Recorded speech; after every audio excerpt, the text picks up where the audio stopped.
running with Aquila. And Aquila is actually a rescue. I got her 3 months ago. But when she entered my dog yard, she was like, I'm here guys, this is me. So I was like, you're going to be an awesome lead dog. So she's in training today. She has that confidence, and right now she's learning commands. And behind those two we have what we call the swing dogs. So the swing dogs are known as our backup leaders. So if your leaders for one reason miss a command, the swing dogs will swing the team in the right direction. But they're also your cheerleaders, so just really happy, motivating dogs. Today on the left you have Billy, and Billy is actually what we call a versatile dog, so he can be anywhere in the team. He can be a leader, but he's super strong, so he can get in the back. And today Billy is running with Sapphire, and Sapphire is also a rescue, and we're guessing her age. I'm guessing she's around 11. And as you can see, she's still kicking, she still wants to run, and she's still nuts. And behind those two we have what we call the team dogs. So our team dogs are known as our core. So they're the dogs making sure everybody's doing their job, everybody's pulling their weight. Today on the left you have the beautiful Solo, and it's for Han Solo, obviously. I'm a huge Star Wars nerd. And Solo is running with Crowley. And something that's kind of funny is that the two of them are actually in competition for the alpha position in my yard, but they run super smoothly together. It's actually the only pairing I can do with those two because they're super comfortable with one another, which is kind of weird. And Crowley is also a versatile dog. He can be anywhere. Solo, it's better for him to get the back. He's the type of dog that when he sees a squirrel, he'll chase the squirrel, so he's not the best leader out there. And behind those two closest to us, we have what we call our wheel dogs. So the wheel dogs are considered your powerhouse. So they're typically your bigger dogs, most muscular dogs. Today we have a duo of brothers. So on the left we have Neo, and that's where Ronnie James Dio, the singer for Black Sabbath. I don't know if I have any metalheads on the track. I'm not a metalhead. And today Dio is running with his brother Pippin, or Merry and Pippin, the Lord of the Rings. And as you can see, Pippin does run sideways. So this is called crabbing, like running like a crab. The reason is that some dogs have a really strong dominant side, so Pippin is the right. But it's also a different way to run. So he's actually exercising different muscles than the rest of the dogs, and he's relieving the pressure from his hips. So it's actually really good for your bigger dogs. That being said, the harnesses we're using today are called X-Max. So as you can see, there's like an X that crosses where the spine is in the middle section, which is the perfect harness for mid-distance mushing and long-distance mushing. So the weight is evenly distributed throughout the body. And even though the machine is motorized today, as you can hear, you're using the motor, the dogs are still pulling. So with those machines, just get the chance to reproduce what our slides are going to feel like to them. So they're pulling on average 2.5 to 5 pounds at all times right now, which during winter, that's the friction. That's what we're going to be pulling after we start moving. But at the same time, we get to control the speed of our team. So with my dogs, I do a lot of long distance mushing, so it's at least 100 miles all the way to like 500. So it's good for my dogs to travel at a slower pace so they don't wear themselves out.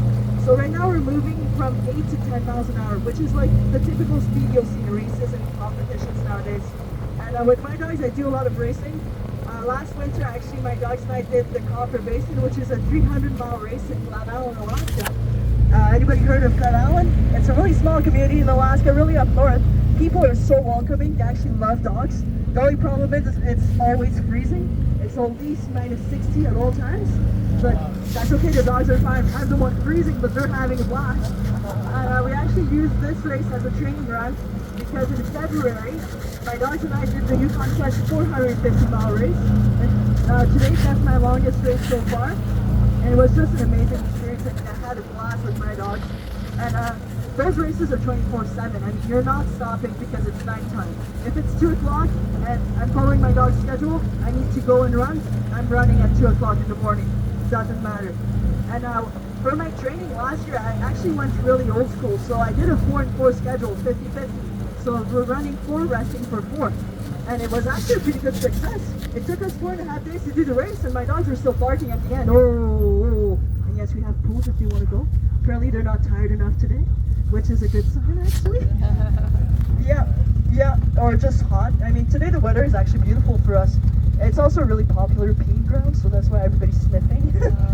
I mean, they're all playing who's the king or queen of the forest, so it's like marking their territory.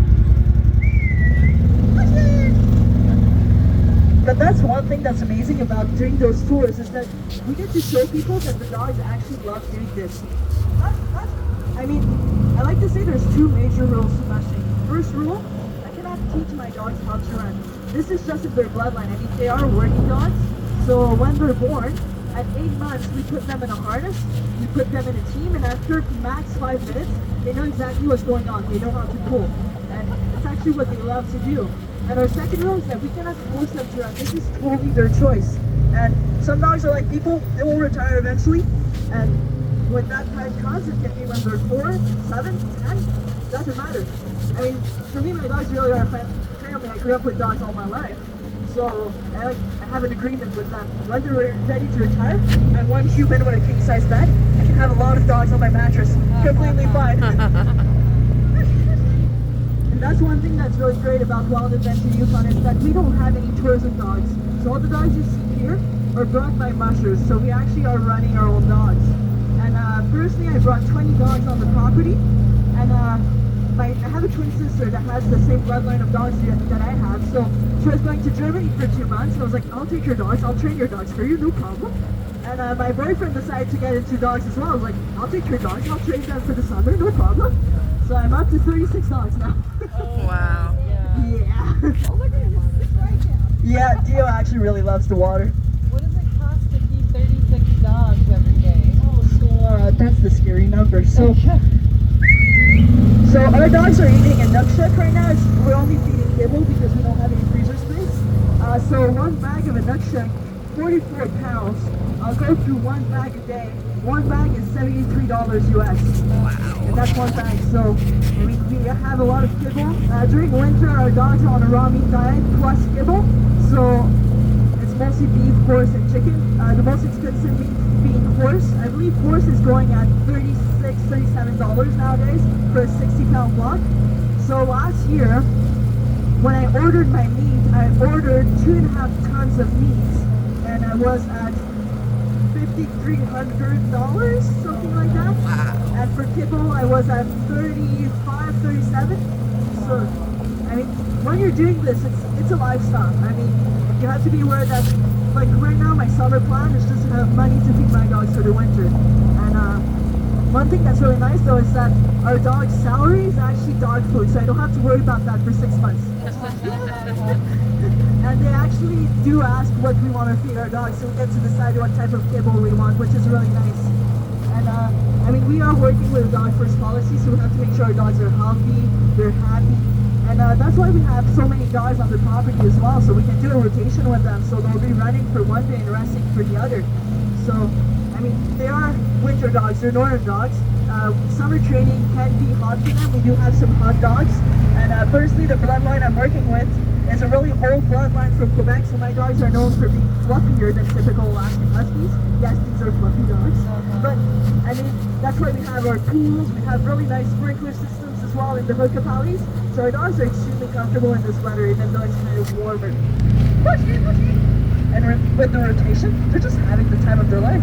I like to say this is like summer camp for them. I mean, they're just happy. I know, Sapphire, you don't like water. You're okay. Yeah.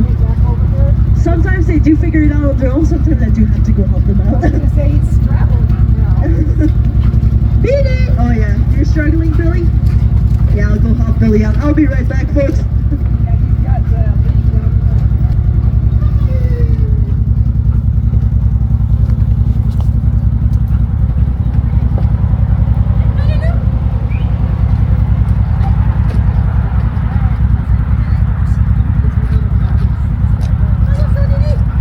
it's the one in the back left that's got the blind.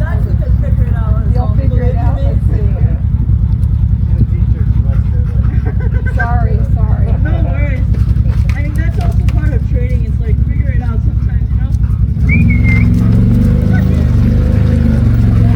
And Dio is kind of a nervous dog, actually. So this is my second summer here. And I got Dio and Pippin in 2018. I got them to report in my cabin. There's 8 puppies. I have all 8 of them.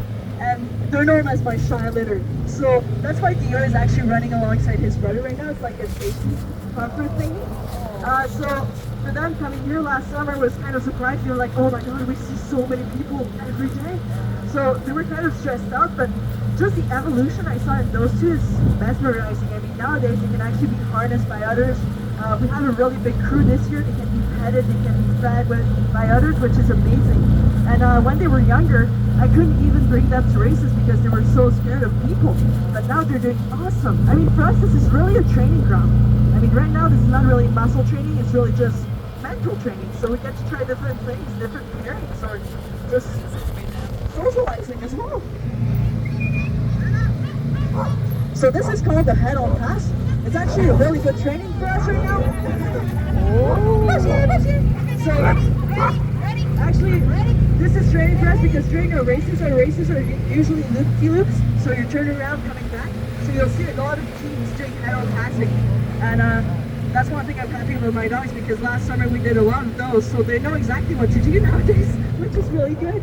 And the other dogs you saw over here, they're from the other musher I'm working with. Her name is Mela.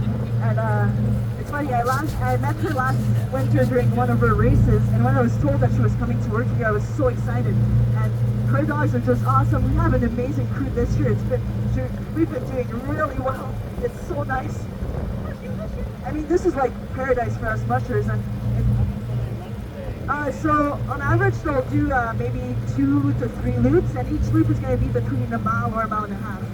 So that's why I also have 2 teams. So when I'm running one of my teams, my other team is resting, so I can just switch them out. And we do tours every 15 to 30 minutes. So yeah, no, it's really nice. And it's nice because last year we were still affected by COVID, so our numbers were really small compared to this year. I mean, this year our dogs are doing a lot more tours, adjusting to the heat beautifully. And yeah, it's just been an amazing summer so far. And I mean, there's not much more I can ask for. I'm working with my dogs 24/7. Yes. It's just me with my dogs. So I started the race with 11 dogs. You can leave dogs behind if they're injured or tired. We have a support crew that follows us in a truck. So if they're on the highway, there are certain points along the way that you actually get to see them. You can leave the dogs with them. And I finished with 7. The trail was pretty hard, pretty compact, so I just wanted to make sure my dogs were comfortable, so I did leave some dogs behind. But I mean, when I do races, I'm not competitive. I just do them for fun. So if I have a dog that's tired, it's like, all right, just go rest in the truck. See you in a couple of days.